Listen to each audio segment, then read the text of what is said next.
क्या कारण है कि अभी तक आप अपने न्यूमरोलॉजी करियर को सफल नहीं बना पाए?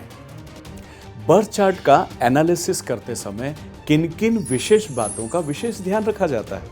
जब आप किसी की नेम स्पेलिंग में बदलाव करते हैं तो जनरली किस तरह की गलतियां होती है और उन गलतियों को सुधारा कैसे जाता है? प्रेडिक्शन करते समय किन बातों पर ध्यान देना बेहद जरूरी होता है और जब आप प्रेडिक्शन करते हैं ना तो उसका क्रम क्या होना चाहिए?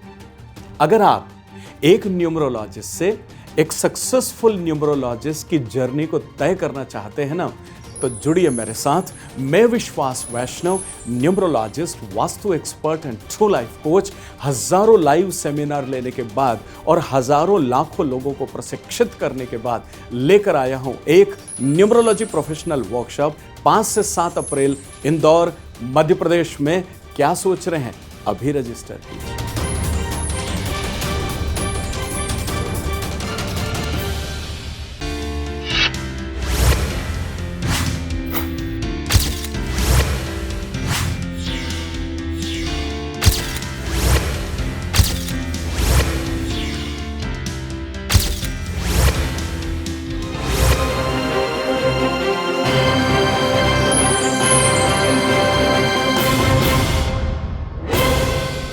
परम आदरणीय साथियों, आत्मीय प्रणाम।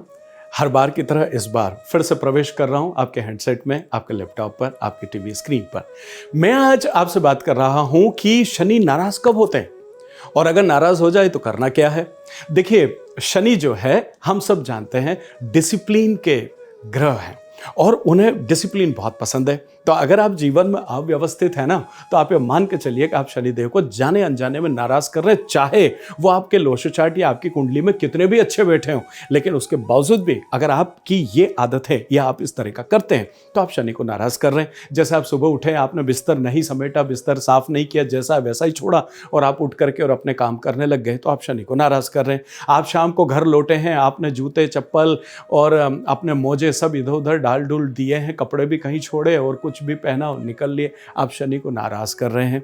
अगर आप अपने बड़े बुजुर्गों का सम्मान नहीं कर पा रहे हैं जाने अनजाने में तो आप शनि को नाराज कर रहे हैं। अगर लगातार आप अपने घर में, पता है ग्रह कलेश क्यों होता है? इससे झगड़ा, उससे झगड़ा, कभी पत्नी से भिड़ लिए, कभी आदरणीय माता पिता से भिड़ लिए, कभी बच्चों को अनावश्यक किसी कारण से डांट लिया, कभी पड़ोसी से भिड़ लिए। अगर रात दिन आप इस तरह की चीजें कर रहे हो ना, इससे भी शनिदेव नाराज होते हैं। किसी भी कारण से आप अनावश्यक चीजों को स्वयं भी अगर डिले कर रहे हैं तब भी शनिदेव नाराज होते हैं। अगर आपको बात बात पर झूठ बोलने की आदत है तब भी शनिदेव नाराज होते हैं। अगर आपकी वाणी कर्कश है, अगर आपकी वाणी में कठोरता है, देखिए कैसे रिलेट हो रहा है। आप ग्रह कलह करते हैं तो वहां वाणी में मिठास कैसे आ सकती है? आप कलह होता कब है? जब वाणी में कठोरता आती है। तो आपकी वाणी जो है वो मधुर हो, अच्छी हो, बात अलग है, लेकिन अगर कठोर वाणी का प्रयोग कर रहे हैं, बुजुर्गों का सम्मान नहीं कर रहे हैं, बार बार घर में लड़ाई झगड़े आप कर रहे हैं, अव्यवस्थित गतिविधियों को अंजाम दे रहे हैं, जान करके कामों को स्लो कर रहे हैं, तो फिर आप शनि को नाराज कर रहे हैं। और ऐसे में जब आप आगे रह के शनि को नाराज करेंगे तो फिर उसका प्रभाव भी जो है आपके ऊपर गड़बड़ होगा। और कई बार पेड़ों को काटना, हरे भरे पेड़ हैं, अगर आप उनको भी डिस्ट्रॉय कर रहे हो तब भी शनिदेव नाराज होते हैं। आप अपने पैसे का उपयोग सिर्फ स्वयं के लिए कर रहे हो, किसी दूसरे के लिए चमड़ी जाए पर दमड़ी न जाए वाला एटीट्यूड अगर आपका है, 100% आप शनि को नाराज करते हैं। चलिए, मालूम तो पड़ गया कि शनिदेव नाराज हैं या इन चीजों से नाराज होते हैं। प्रश्न ये है, शनिदेव को प्रसन्न कैसे किया जाए, शनिदेव को प्लीज कैसे किया जाए, शनिदेव को शांत कैसे किया जाए, शनिदेव कैसे हमारे फेवर में हो जाए, इस पर हम बात करते हैं। देखिए, सबसे पहले नंबर 1 मैं आपसे निवेदन कर दूं, अगर कहीं से आपको नाव की कील मिल जाए। देखिए, नदी में जब नाव चलती है ना, उसमें पूरी लकड़ी की बनी होती है और उसमें कील लगी हुई होती है। तो जब पानी का जो प्रवाह है और पानी की जो लहरें हैं, जब वो नाव से टकराती हैं तो उसके अंदर जो लोहा जितना भी लगा होता है वो चार्ज होता है उन लहरों से। अगर वो कील मिलती है, उस कील को अगर आप राउंड करके और अगर अपने दाएं या बाएं हाथ की इस उंगली में अगर आप पहनते हैं तो शनिदेव प्रसन्न होते हैं। इसको गर्म नहीं करना होता है और इसको जरूरत से ज्यादा ठोका पीटा ना जाए, क्योंकि वो जो चार्ज उसके अंदर बना हुआ है, गर्म करते हैं तो वो चार्ज खत्म हो जाता है। तो प्रयास कीजिए ऐसा। देखिए, थोड़ा सा प्रयास करेंगे तो भारत देश में नाव की कील को लेके आना कोई बहुत बड़ी बात नहीं। देखिए, दुकान से खरीदते हैं, मुझे संशय है आप ऐसी जगह जाइए जहाँ नाव चलती है, वहाँ पर किनारे पर ही बहुत सारी खराब नाव भी पड़ी रहती है। आप खुद अगर प्रयास करेंगे तो खुद ही एक कील निकाल लाएंगे। कुछ नहीं करना, उसका सुंदरता से कोई लेना देना नहीं, बस उसको गोल करिए, वो जुड़ी हुई तब भी कोई फर्क नहीं पड़ता, बस आप रिंग करिए और उसको यहाँ पर आप धारण कर लीजिए। एक उपाय ये है। हाँ, अगर उसको सरसों के तेल में डुबा के और उसके बाद फिर आप पोंछ के धारण करेंगे तो वो ज़्यादा आपके लिए हितकर होगा। दूसरी चीज, ये एक घिसी पिटी चीज है जो हर किसी को पता है, जो दूसरी मैं बताने जा रहा हूं, लेकिन मैं उसमें एक सावधानी आपको बरतने की बात कह रहा हूं। देखिए, आपके घर का मुख्य द्वार जो होता है उसके ठीक सेंटर के ऊपर घोड़े की नाल ऐसे लगाई जाती है। ये हम सब जानते हैं, भारत देश में जो भी इंसान रहता है। बात यह है, नंबर 1 वो ठीक सेंटर में लगे, नंबर 2 ऊपर की तरफ ऐसे यू शेप में लगे।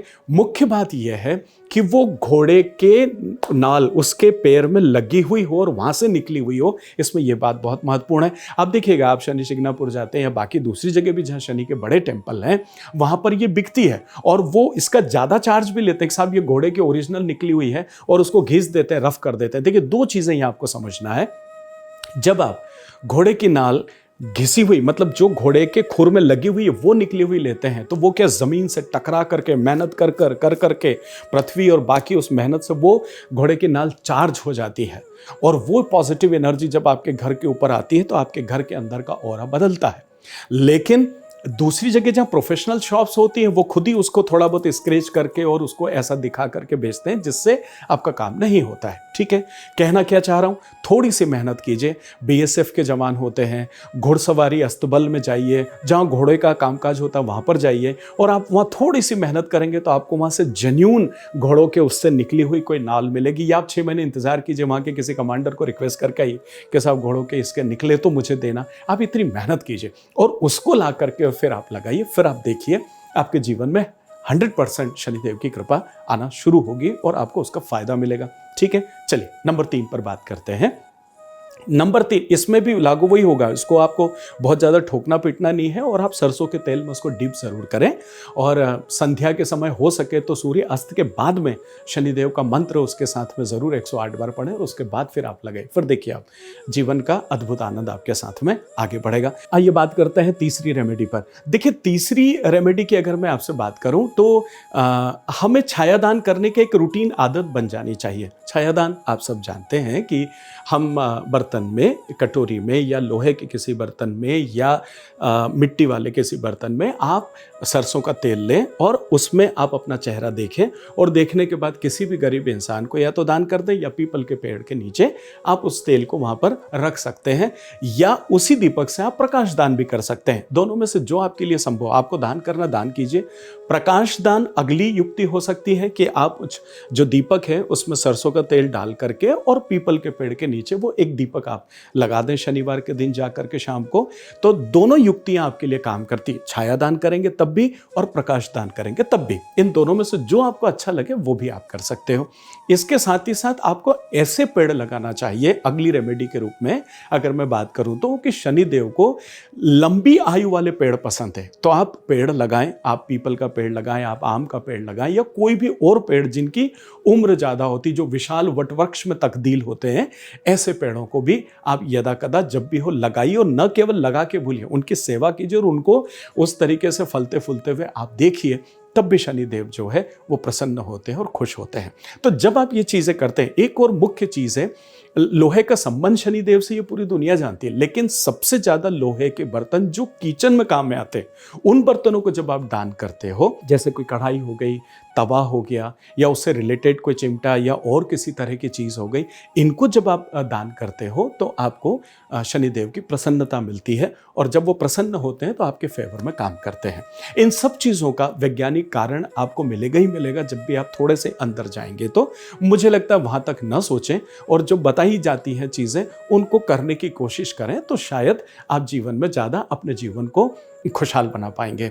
मेरे आदरणीय मित्रों, अगर किसी भी तरह का न्यूमरोलॉजी या वास्तु से रिलेटेड वर्कशॉप आप अटेंड करके अपने जिंदगी को एक नया आयाम देना चाहते हैं, तो आइए और खूबसूरती के साथ इन विषयों को सीखिए, अपने आप को एक हाईली पेड न्यूमरोलॉजिस्ट में कन्वर्ट भी कीजिए, और साथ में दूसरों की सेवा भी कीजिए। और अगर ये नहीं करना है तो खुद का जीवन तो है, उसे तो कम से कम नेविगेट करना सीखिए।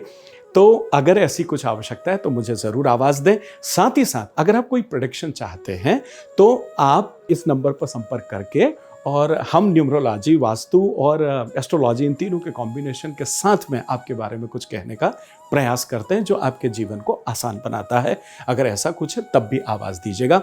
मिलता हूँ बहुत जल्दी एक और खूबसूरत वीडियो के साथ। भाग्य मंच को इसी तरह अपना प्यार और मोहब्बत देते रहें।